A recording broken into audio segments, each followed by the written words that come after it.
little pre-gardening tip for you. You see to the left I'm adding a new garden there, and to the right is the established tomato garden. Right there in the middle I've parked my lawn tractor. Why did I park my lawn tractor there? Well, I'll tell you. I don't want to have to hand mow or weed eat between the gardens. I want to be able to run the tractor between them to cut the grass so that we keep the lawn nice.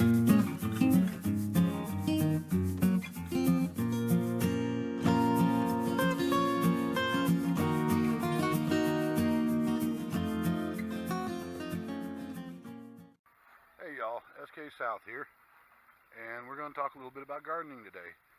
In my previous videos, I've pretty much just shown y'all what I was doing as I was doing it. Today I'm going to start explaining things to help you understand how to set up your own garden and to till it, plant it, and all that. First, let's get an overview of what's going on here so far. Here is our okra and eggplant and butternut squash. They're coming right along. Next couple weeks we'll start getting okra as those plants get a little taller. Here we have our pepper garden. Banana peppers right close. The new plants in there are poblano chilies. Then the next pepper plants, the bigger ones, are all Anaheim chilies. And behind that is more bell peppers. We'll come back here in a few minutes when Lee is planting some of these so you can see how it's done. Then we have our zucchini and yellow squash garden. The yellow squash is a combination of crookneck squash and smooth yellow squash.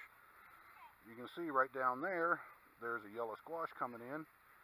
And right back in here, we've got a really nice zucchini coming in and another one under it. We're still waiting on the smooth squash to come in. The root garden is doing real well. Right here in front of you, the big leafy stuff you see is all radishes. There's 3 different rows of radishes. There's white radishes, cherry bell radishes, and white icicle radishes. Behind that is an empty row that was planted green onion seeds. They never came up, so we'll be replanting them in the next couple days. The next bunch is all yellow onions. Those were planted from baby bulbs. Behind that's turnips, and they're really overgrowing themselves. They're going to be thinned tomorrow, and I'll be eating turnip greens fried with bacon on Saturday with my steak. Then behind them you can see there's some carrots there. Carrots have their true leaves. And it's early June now, so it'll probably be late August, early September when the carrots are ready.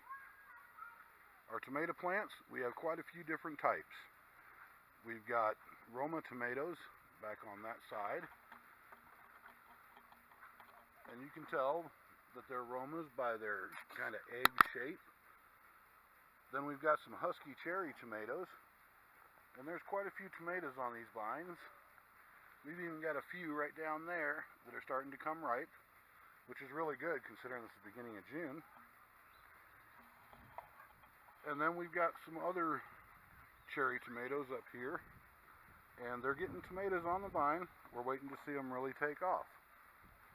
Here, this garden, I'm not sure exactly what I'm putting in it yet. I've got some watermelon and cantaloupe starts that I might put in it.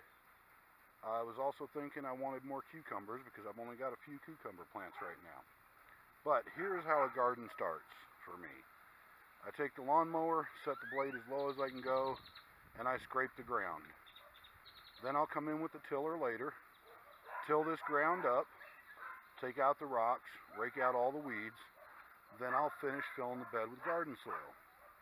I'll also be putting compost right up the center of it. Now over here, this is our green bean, pea, and cucumber garden. The green beans are doing pretty good. The cucumbers are just taking off. And Lee has once again planted peas along this fence. The first pea plants we did earlier this year succumbed to the heat, so we found a more heat-resistant variety. We'll see how they do. Alright, I'll bring y'all back when Lee starts planting. Okay, here we are at the pepper garden, and Lee has decided she wanted to add some more bell peppers down at this end. So here's how you plant a bell pepper plant. First, you dig a small hole about the size of the plant that you got potted. You can see the one sitting next to it.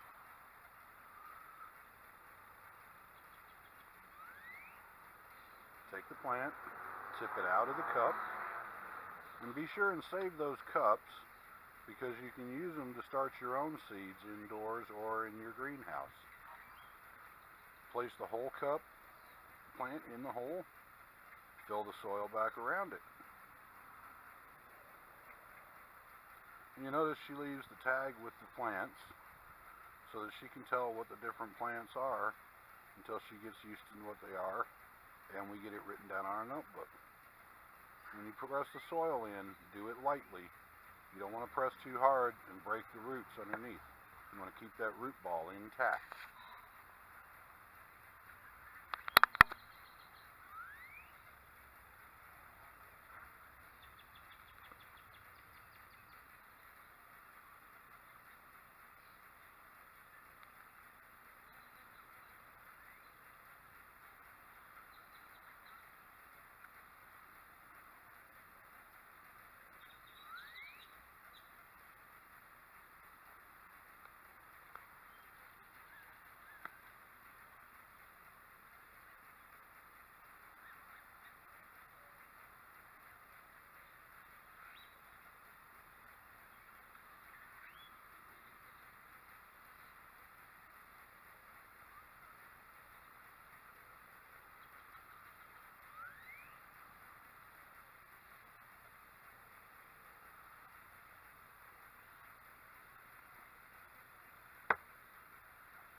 Then after you're done adding new plants to your garden, gently water them in.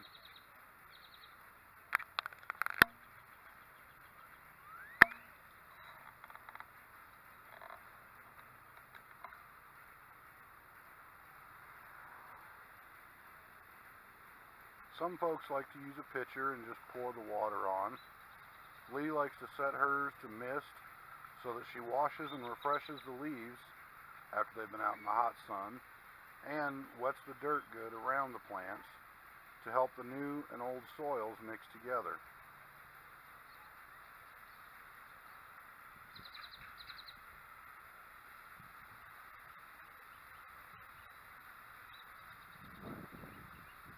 Then once she's wet the leaves, she'll change the sprinkler to shower and give them all a little bit of a shower so that the water gets down in there deep.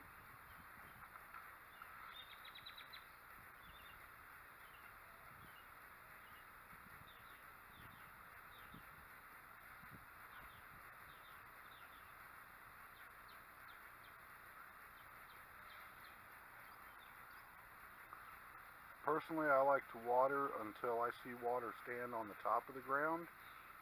Then I know that I've got good saturation of the soil. And with our hot Texas sun, the water will evaporate from the top if it doesn't soak in. So there's no worry about creating a mold problem in your garden.